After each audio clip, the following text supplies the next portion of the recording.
the woman who hated her husband. A story of patience, love, and quiet sacrifice. Chapter 1, The Beginning of Distance. Anna sat by the window, watching the rain trace long, silver lines across the glass. The tea on the table had already gone cold, but she didn't care. It had been another long, quiet evening, just like the last 100 before it. Her husband, Daniel, sat on the couch, typing something on his laptop. The sound of the keyboard filled the silence between them. He hadn't looked up in almost half an hour. Anna sighed. "Do you even hear me when I talk anymore?" she asked softly. Daniel paused, glanced up for a second, and said, "I'm just finishing some work. I'll be done soon." She gave a small, bitter laugh. "That's what you always say." There was no shouting, no anger, just exhaustion. Two people who had once shared laughter and dreams now shared only silence. Anna missed the man who used to bring her flowers on Fridays. The man who used to stay up late with her, watching silly movies and talking about their future.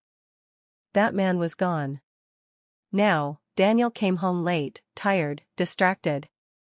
He barely touched his dinner and always had that same excuse, work. At first, Anna tried to understand. But slowly, resentment began to grow like a shadow between them. Each night, she sat alone with her thoughts, wondering if he still loved her, or if love had simply faded away. Chapter 2, The Growing Wall. Weeks passed, and the distance grew. Daniel left early in the morning and came home after midnight. Anna stopped waiting for him to eat dinner. One Saturday morning, her friend Lily visited. As they drank coffee, Anna couldn't hold her feelings anymore. "I think my marriage is over," she confessed, her voice trembling. Lily frowned. "What happened?" "It's like, he's here, but not really. We live in the same house, but it feels like we're strangers. He doesn't even look at me anymore." "Have you talked to him about it?" Anna sighed. "I've tried. But he just says he's tired. Always tired." Lily reached across the table and squeezed her hand. "Maybe he's hiding something." Anna looked up sharply. "You think he's seeing someone?" "I don't know," Lily said carefully. "But men change when something's wrong. You should find out the truth." That night, those words echoed in Anna's head, "You should find out the truth." So, when Daniel's phone buzzed while he was in the shower, Anna hesitated for a moment, then picked it up. A message flashed on the screen. "We'll need you again for the night shift, Dr. Daniel. Thank you for your help." Her hands froze. "Doctor? Night shift?" Daniel had always told her he was an engineer, not a doctor. Her heart raced. "What is he hiding from me?" When he came out of the shower, she asked, "Daniel, why did the hospital text you?" He froze. "What?" "I saw the message." "Are you working there now? Why didn't you tell me?" He looked away. "Anna, it's complicated. I didn't want you to worry." "Worry about what?" He sighed deeply. "Please, not tonight. I'm really tired." That was the moment something in her broke. She turned away, tears filling her eyes. "If you don't trust me enough to tell me the truth, then maybe we don't belong together." Chapter 3, The Decision to Leave. The next morning, Daniel left before sunrise. Anna sat on the bed, staring at the empty side where he used to sleep. She opened her drawer and found the photo from their wedding, his smile wide, his eyes full of love. "Where did we go wrong?" she whispered. That evening, she packed a suitcase. She couldn't live like this anymore, the silence, the distance, the confusion.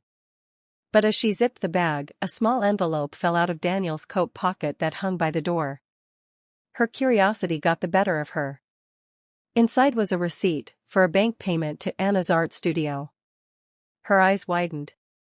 She read it again. Then again. Anna's art studio? That was the name of her dream, the one she'd told him about years ago.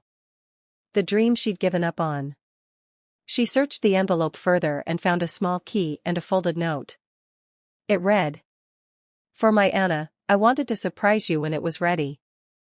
It's not much, but it's yours. You deserve to paint again. Her breath caught. Tears welled up. She rushed to her phone and searched the address written below the note. It was only 10 minutes away. Heart pounding, she grabbed her coat and ran out into the cold evening air. Chapter 4: The Hidden Truth. When Anna reached the address, she stopped in front of a small, quiet building.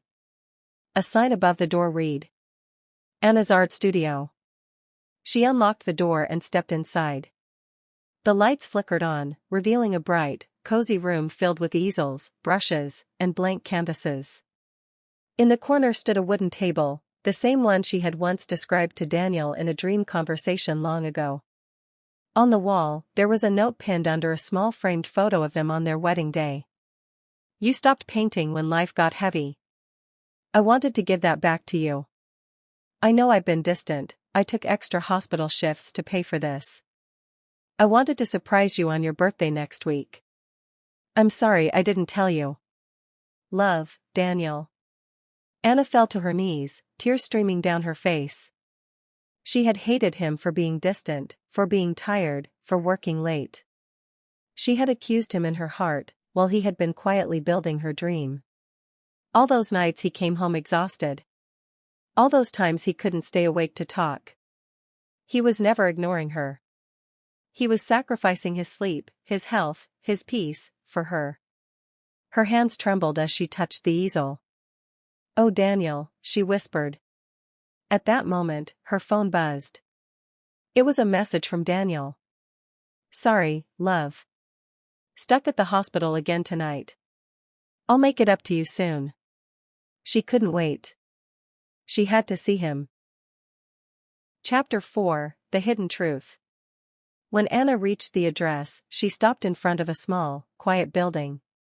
A sign above the door read, Anna's Art Studio. She unlocked the door and stepped inside. The lights flickered on, revealing a bright, cozy room filled with easels, brushes, and blank canvases.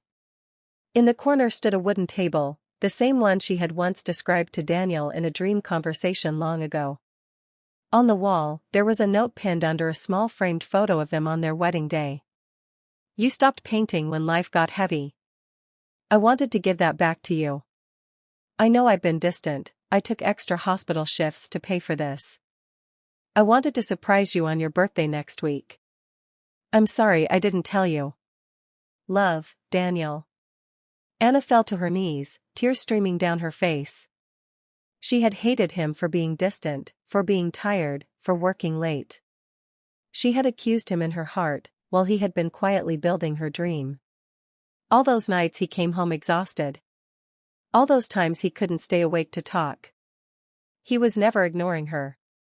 He was sacrificing his sleep, his health, his peace, for her.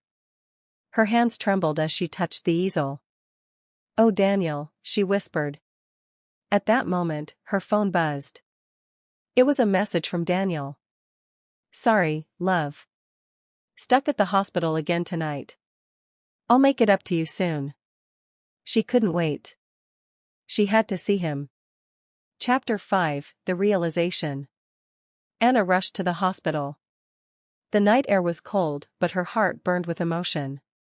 Inside, she saw Daniel in a white coat, talking to a nurse.